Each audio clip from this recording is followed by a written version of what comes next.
Beginning transmission.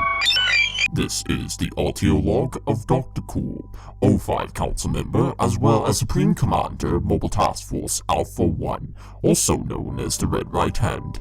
Hello everyone. Today's article file request comes in from Hercules Stats 13. I apologize if I butchered your name. Names are normally not my expertise. However, my expertise is in SCP file readings, so let us jump into this article file for today. It is a fascinating one, especially if you're a bug lover. Item number SCP-408. Object class Safe. Special containment procedures. The screen mesh aviary must be kept properly maintained by Level 2 personnel with backgrounds in biology or lepidoptery. Proper humidity must be maintained and recorded once per day and backed up to Site 17.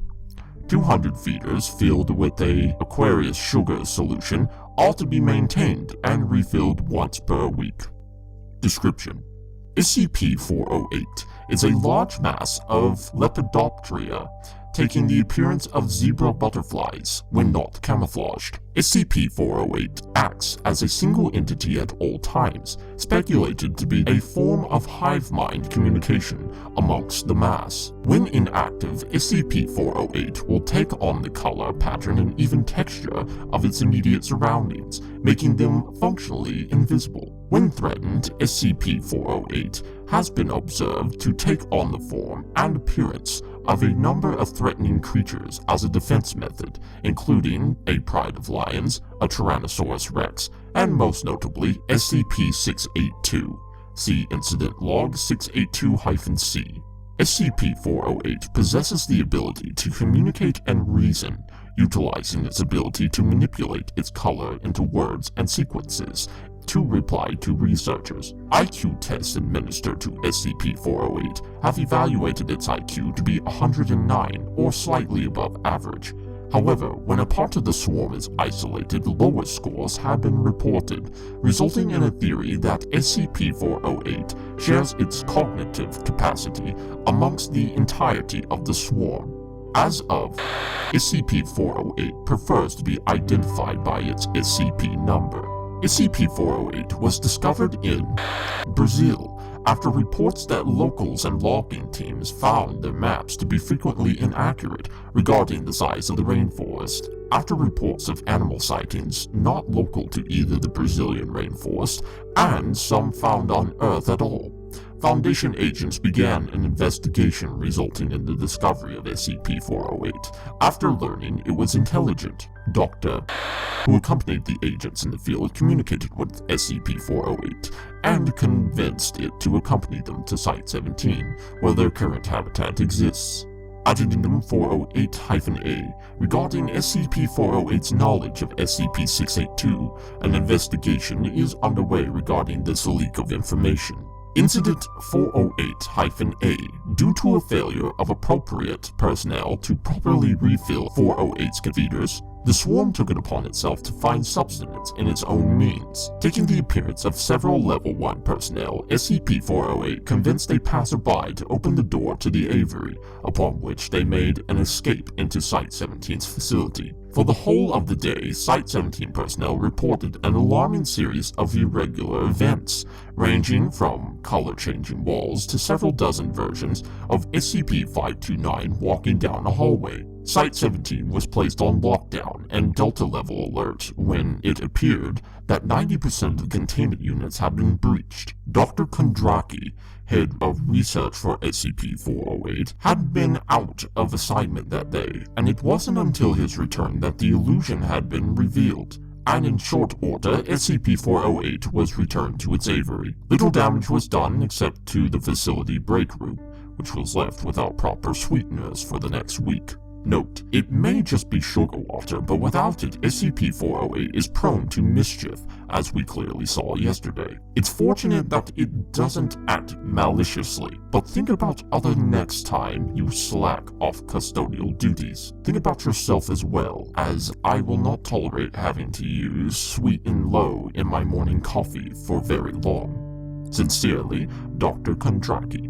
Addendum 408-B. Recent field testing has shown that SCP-408 can act as an effective form of active invisibility when ordered to. SCP-408 was able to conceal 5 Level 2 personnel and keep them undetected throughout the facility. Tests show the concealment to operate at 99.997% efficiency and can be maintained for up to 5 hours without the need of rest or recuperation. The option of lending SCP-408 to task forces for covert operations is pending approval. Addendum 408-C. During Incident 239B Clef Kondraki, which SCP-408 was heavily involved in, a number of corpses left by Dr. Clef vanished in the aftermath of the event. Surveillance showed that at certain times the entire swarm of SCP-408 would descend on the body, only to leave no trace of the corpses behind. Subsequent testing shows a proportional increase in IQ, although a lack of cooperation when questioned has shed no light on this development. Now, interview log 408-C. I will play this interview log for you all. It is quite an interesting one, to say the least, but the interview is conducted between Dr. Sang-hee and SCP-408. So, here we go. I'll start off with asking how you're recovering. You seem to have lost quite a bit of your mass after SCP-531/D termination. Kondraki. I am his substitute for the interview, as he happens to be busy adjusting to his new promotion. Lots of paperwork, I'm told. Fine. Recover. Good.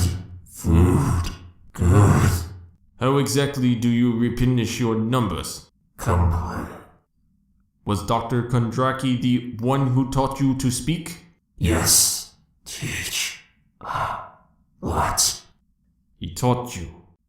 But how do you communicate with him? Don't know. Word. Lost in space. You lost the part you knew? Yes.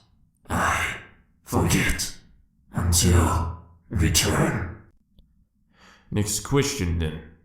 What happened with SCP-091-ARC and you during an incident a few months ago?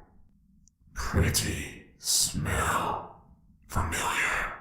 Long time. You mean you smelled it before? Yes. Before. Long before. People. Are you saying you predate human existence? Never mind. Doesn't matter. Last question. What is the nature of your relationship with Dr. Kondraki? He think right. He right. That's not what I mean. Logs show that you're with him, out of containment almost all the time now. Dr. Kondraki has been breaching protocol by letting you out of containment. I don't know what. You're going to admit this to me, so I can bring it before oversight. Do you know what I was doing before that schmuck snatched me up as an assistant? I was head of research for the entire subhuman safe SCP sector. Now I'm interviewing a damn insect. I will have him thrown out. Oversight won't let him get away with this. Are you laughing at me? I'm about to have your little friend terminated, and you're having a chuckle? What is the... No, that's not possible. I read the damn logs. You can't do that. You can't do that! Alright. Dr. Sengi attempts to damage SCP-408. Guards later found him huddled in the fetal position, displaying symptoms similar to post-traumatic stress syndrome. Well, that is the article file for today. Thank you so much, Hercule, I'll just say the short version, for your request.